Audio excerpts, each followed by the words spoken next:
Bienvenidos a una nueva edición de su programa Palabra de Vida.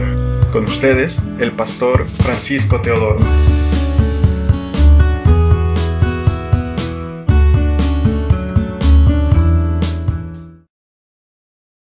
Hermanos amados, esta tarde vamos a dar inicio a una serie de mensajes acerca del Evangelio de Juan.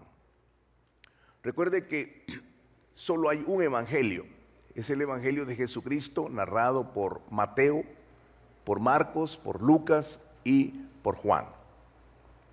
Y hay ahí 7 milagros extraordinarios en el evangelio de Juan y los vamos a ir viendo paso a paso.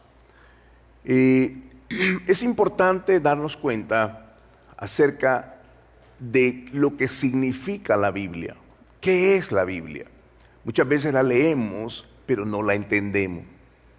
Necesitamos la dirección, la guianza del Espíritu Santo para que nos pueda mostrar la verdad de lo que el Espíritu Santo nos está mostrando. Vamos a abrir la palabra del Señor hoy en el libro de los Jueces, capítulo 6, versículos 17 y 18. Jueces, capítulo 6 y versículos 17 y 18. Y hemos tomado esa referencia porque hay una historia interesante acerca de lo que estaba sucediendo con el pueblo de Israel en ese tiempo. Jueces capítulo 6, versículos 17 y 18.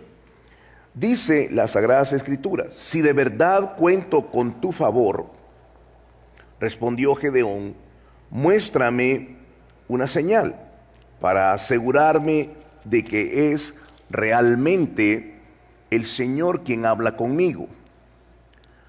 No te vayas hasta que te traiga mi ofrenda. Y él respondió: aquí me quedaré hasta que regreses. Oremos al Señor.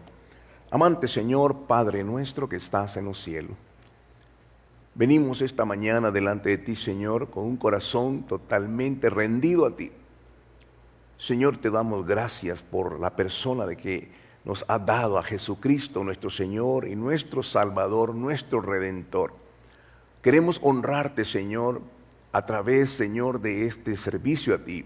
Gracias por tu palabra, porque, Señor, nos edifica, nos fortalece, nos consuela, pero también nos corrige.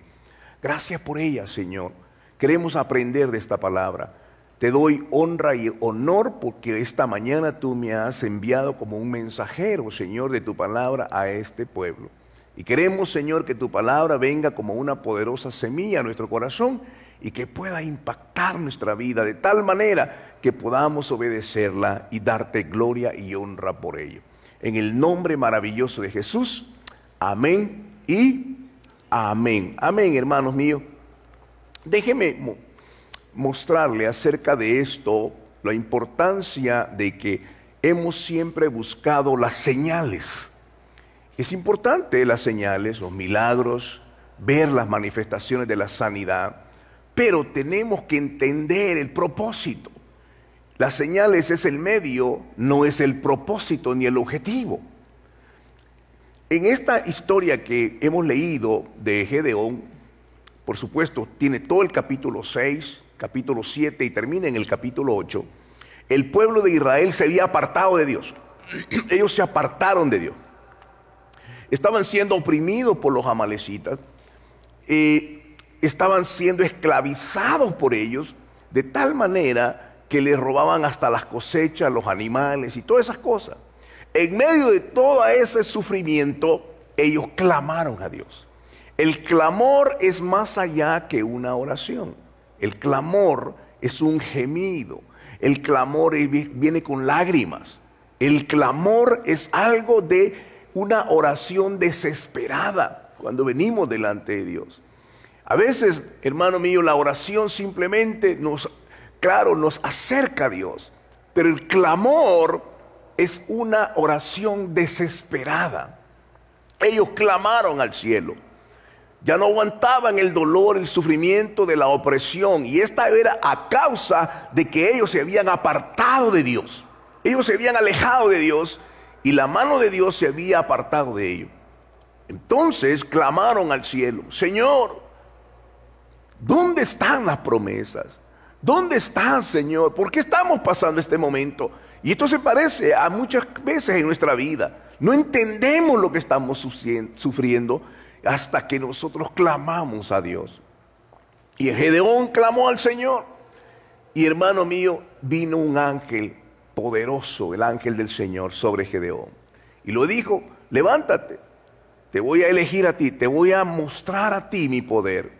Te voy a usar a ti para liberar este pueblo. Y esto es lo que ocurrió. Miren, el versículo de capítulo 6 del libro de Jueces, leamos el versículo 36 al 40. Dice: después Gedeón le dijo a Dios: si de veras vas a usarme para rescatar a Israel como lo prometiste, demuéstramelo de la siguiente manera. Esta noche pondré una lana de oveja en el suelo del campo de trillar.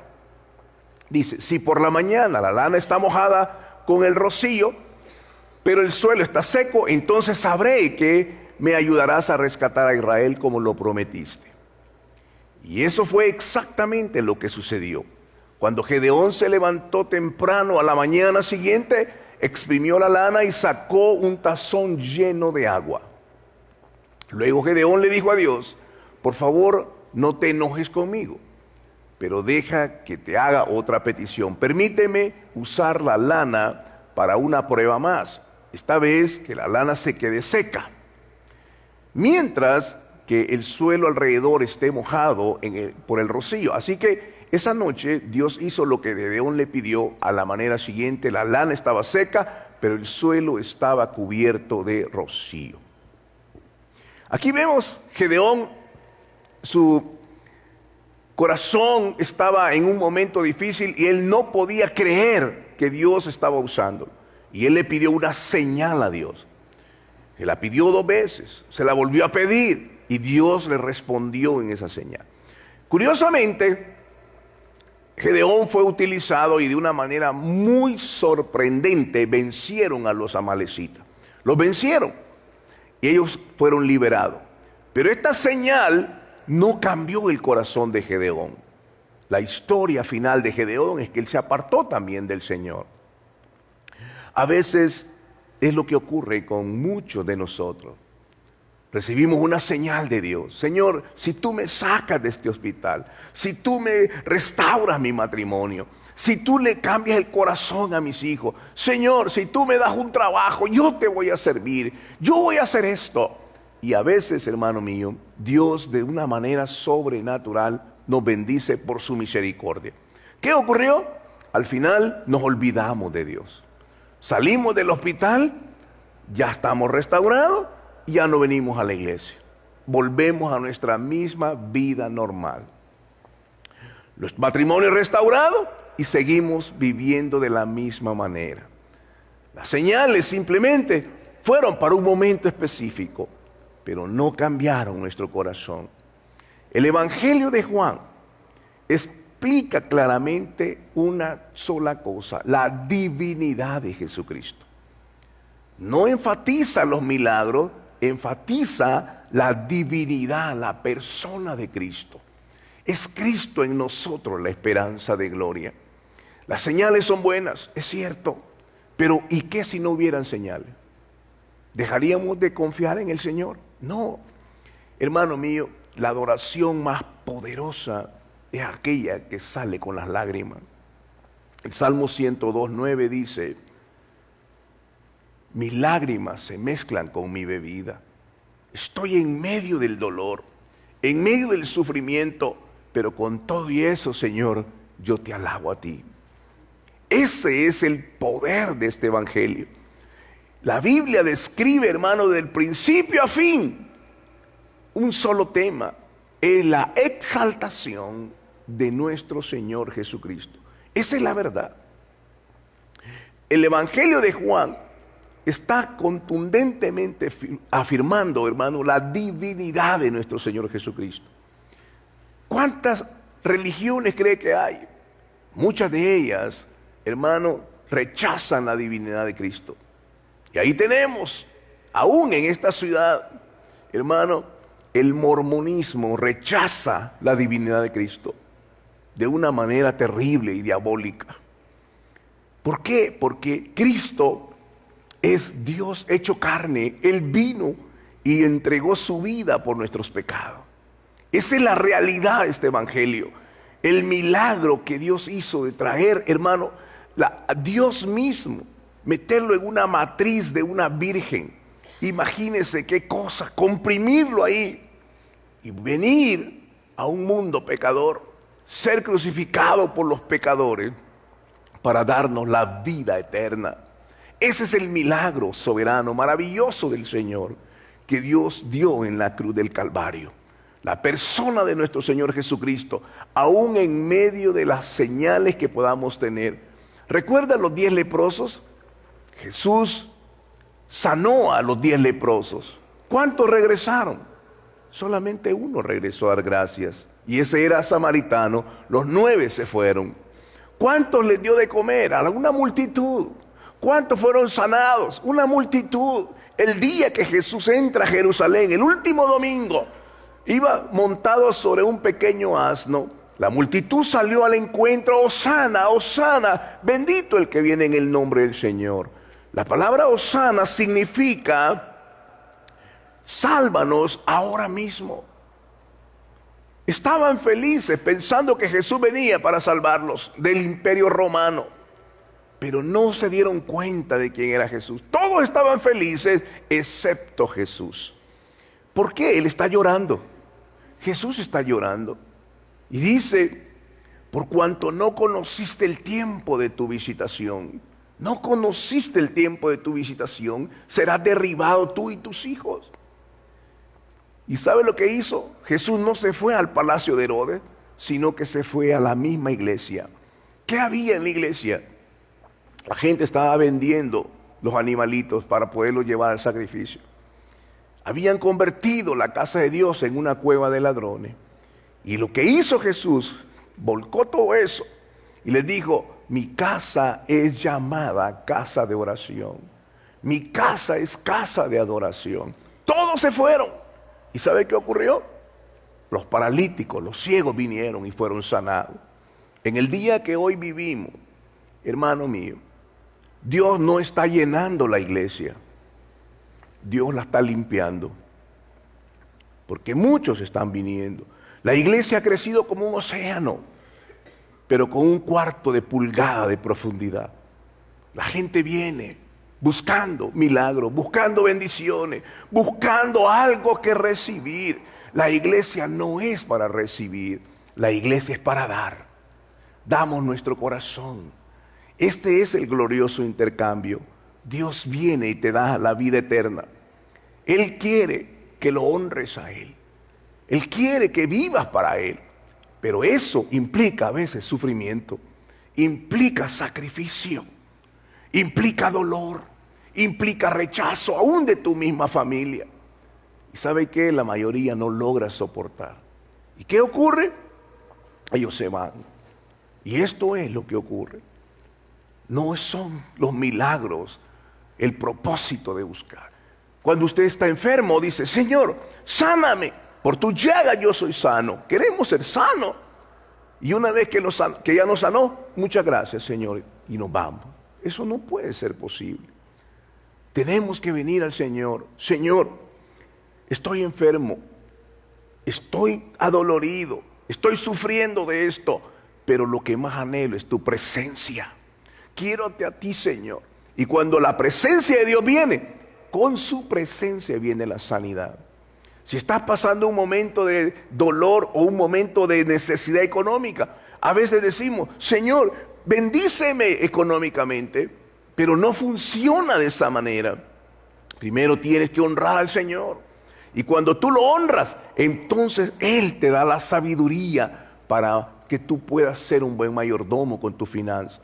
Y de fuentes inesperadas, Dios siempre te va a bendecir, porque eres un hijo de Dios y Él cumple sus promesas. Él es Dios maravilloso, bueno, grande y misericordia. Hermanos míos, cuando Cristo vino, Nadie lo comprendía. No lo entendieron, tanto que lo crucificaron. Recuerda la promesa que hubo en el jardín del Edén en Génesis capítulo 3, verso 15.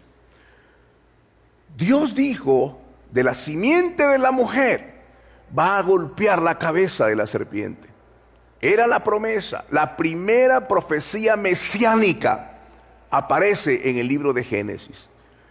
Toda la Biblia, absolutamente toda la Biblia es acerca de la promesa de nuestro Señor Jesucristo, como Señor y como Salvador de nuestra vida.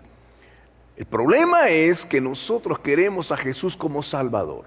Sálvanos de nuestros problemas, sálvanos de nuestra enfermedad, sálvanos de nuestra quiebra económica.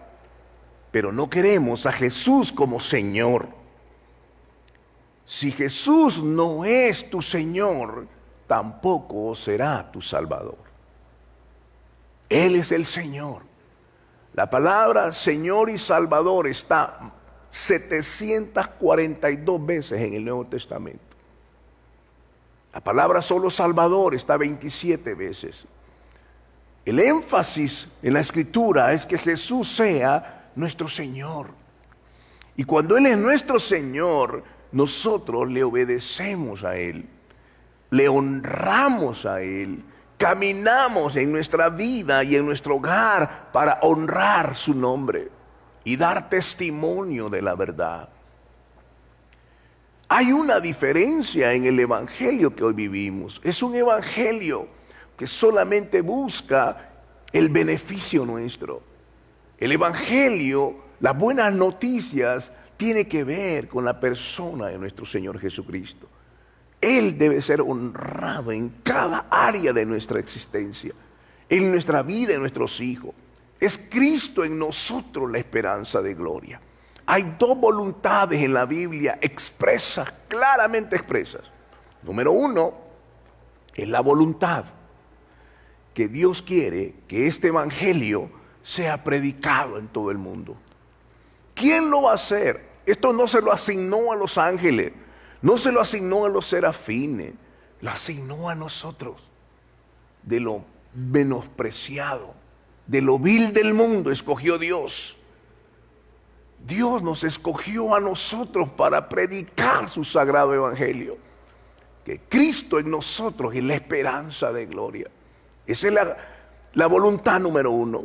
La voluntad número dos es que Cristo sea formado en cada uno de nosotros. Esa es la voluntad expresa. La pregunta a veces no tiene que ser, ¿eres salvo? No, la pregunta es, ¿vive Cristo en ti? ¿Está Cristo morando en tu vida? La gente tiene que mirar a Cristo en nosotros. De eso se trata. Hermano, he conocido a lo largo de mi vida milagros. Dios me ha permitido con estos ojos ver milagros. Enfrente de mí, personas han sido sanadas de cáncer. En cáncer terminal. He visto con mis propios ojos, hermano, el poder de ese milagro. Pero ¿sabe qué? El milagro más grande que yo he visto, el milagro más poderoso que yo he visto, hermano mío, es que Dios es un Dios santo y puede tomar a un hombre lleno de pecado, de iniquidad, lleno de maldad, de vergüenza, de temor, lleno de corrupción, lleno de adicción, lleno de toda clase de total de pecado. Y Dios puede elegir a esa persona, la puede traer, la puede lavar con su sangre carmesí, lo limpia con su sangre, lo hace una nueva criatura, lo restaura, lo hace una nueva persona en Cristo. Fíjate qué milagro más grande. Dios puede tomar a ese hombre lleno de toda clase de pecado, lleno de iniquidad, lo lava con su sangre, lo justifica, le da el Espíritu Santo en su vida, le da su palabra, lo hace sentar junto a Cristo en lugares celestiales, y después que lo ha lavado, lo vuelve a meter a ese mundo corrupto y sucio, y lo permanece limpio y santo. ¿Qué milagro más grande es ese? ¿Habrá otro milagro más grande que ese? Que Dios puede tomar a un hombre lleno de inmundicia, sin esperanza, lleno de vergüenza y temor, y volverlo un hombre santo por la gracia de Cristo. Ese es el testimonio más grande que yo he visto en mi vida. He visto hombres llenos totalmente, hermano, derrotados por el pecado, oprimidos por el diablo, aún endemoniados. Y Dios puede cambiar la historia de esa persona. Y lo puede hacer un hombre bueno. Y lo puede regresar otra vez a ese mundo corrupto y hacerlo un predicador. Ese testimonio lo he visto. Y ¿sabe qué? Yo soy ese testimonio. Dios me rescató a mí de las tinieblas y me trasladó a su luz admirable. Y me hizo un predicador de su glorioso evangelio. Por gracia soy salvo. Ese es el milagro más grande de mi vida, hermano. Que Dios ha guardado mi vida a lo largo de todo ese tiempo. Y me ha hecho un hombre de Dios, temeroso de su santidad. Dios ha mostrado su gracia y su misericordia. Lo ha hecho contigo. Ese es el milagro. Dios puede levantar a un muerto. Claro que levantó a Lázaro. Claro que pudo levantar a la hija de Jairo. Todos esos milagros los hizo, claro que sí. Pero el milagro más grande es que le puede dar vida eterna a un hombre que está muerto. Y ese hombre era yo. Ese es el testimonio más poderoso que yo he visto en mi vida. Y que doy gracias a Dios por haber conocido la persona de Cristo y porque Él me conoció a mí. Ahora, veamos, hermano, el Evangelio de Juan, capítulo 20, 30 y 31. Juan capítulo 20, lo tenemos también aquí, versículo 30 y 31. Mire qué interesante. Jesús hizo muchos milagros y el propósito de esos milagros era para que creyeran que Jesús era el Mesías.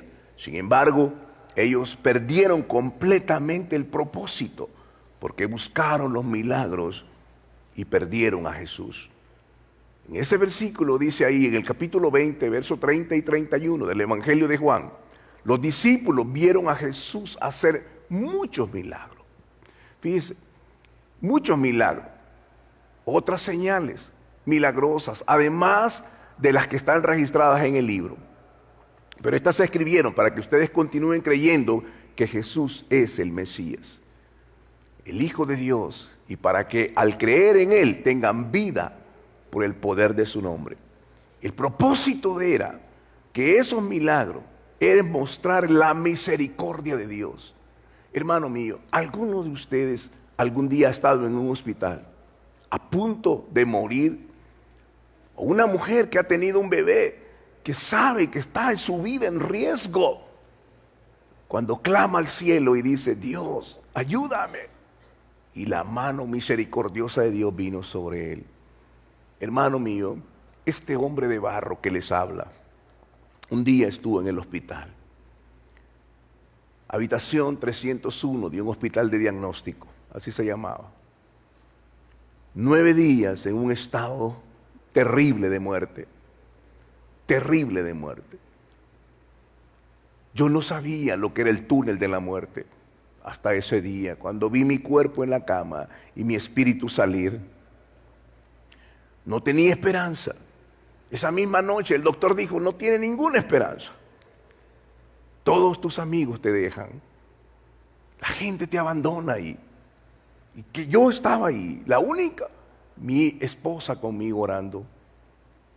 Y de una manera sobrenatural, al día siguiente, yo, hermano, en ese momento de muerte, clamé al cielo: Dios, si hay un Dios allá arriba, sácame de aquí y te entregaré mi vida.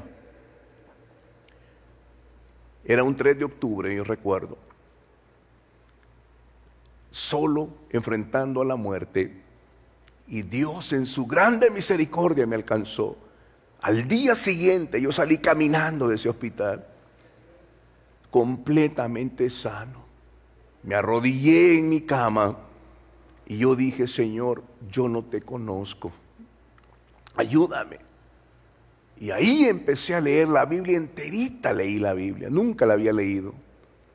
empecé a leer la Biblia y Dios empezó a mostrar su bondad y su misericordia conmigo. Y de ese día para acá, nunca más volví para atrás. Nunca más. Y a medida que envejezco, hermano mío, estoy más apasionado por la persona de Cristo. A medida que envejezco, mi corazón está listo para que un día me presente delante de su trono y pueda venir al Señor confiadamente diciéndole: Señor, gracias por haber dado tu vida por mí. Hermanos, el propósito de Cristo es que nosotros podamos conocerlo, pero también que podamos obedecerle, que podamos venir ante su trono de gracia, que podamos darnos cuenta que lo que Jesús dijo, que Él es el camino, eso está en Juan 14, 6 y 7. Jesús es el camino, la verdad y la vida, y nadie viene al Padre si no es por mí. Nadie puede venir al Padre. Yo soy el camino, Él es la verdad. La verdad no es una definición del diccionario. La verdad es una persona, es Cristo nuestro Señor. Él es la verdad y Él es la vida. Él no es una vida, Él es la vida. Y nadie puede ir al Padre si no es por medio de mí. Si ustedes realmente me conocieran. Jesús le contestó eso. Si ustedes me conocieran. Hermano mío, no podemos vivir una vida que hemos pasado por esta vida sin conocer a Dios. Tenemos que conocerlo. Tenemos que saber quién es Él. Tenemos que saber qué es lo que hizo en la cruz. Tenemos que saber por qué lo hizo. Lo hizo por amor hacia nosotros. Estábamos perdidos en nuestros pecados. Estábamos en una ruta hacia el mismo infierno. Y Dios intervino con su misericordia y nos ha levantado con su gracia. Hoy vamos a participar de la comunión. ¿Sabe lo que eso significa? Es la invitación de Jesús a la mesa con sus discípulos. ¿Habrá un privilegio más grande que ese? De estar en comunión con la persona de nuestro Señor Jesucristo. Él va a venir, toma esa mesa, le dice a los discípulos: siéntense, parte el pan y les dice: este es el pan que representa mi cuerpo. Este es mi cuerpo, que por vosotros es quebrantado. Y luego tomó la copa y dijo: este es mi sangre que por vosotros ha sido derramada. Cada vez que ustedes lo hagan y participen, hagan memoria de ese sacrificio. Vamos a participar de la cena del Señor esta hoy, pero tenemos que venir ante Él con una acción de gracias. No de una forma mecánica, sino con acción de gracias. Señor, gracias por habernos dado a Cristo.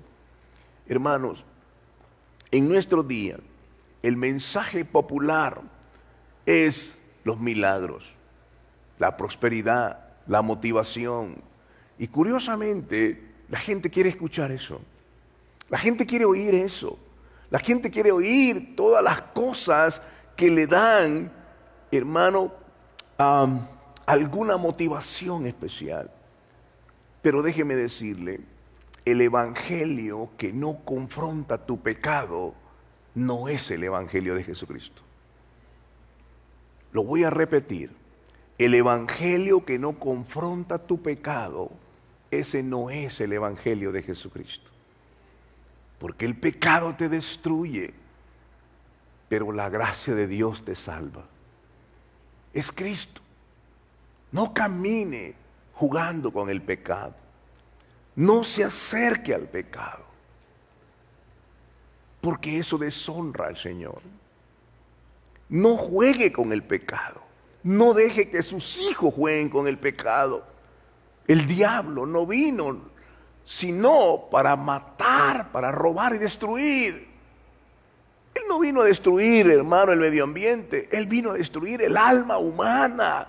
Él quiere robar tus hijos. Él quiere robar tu salud. Él quiere robar tu matrimonio.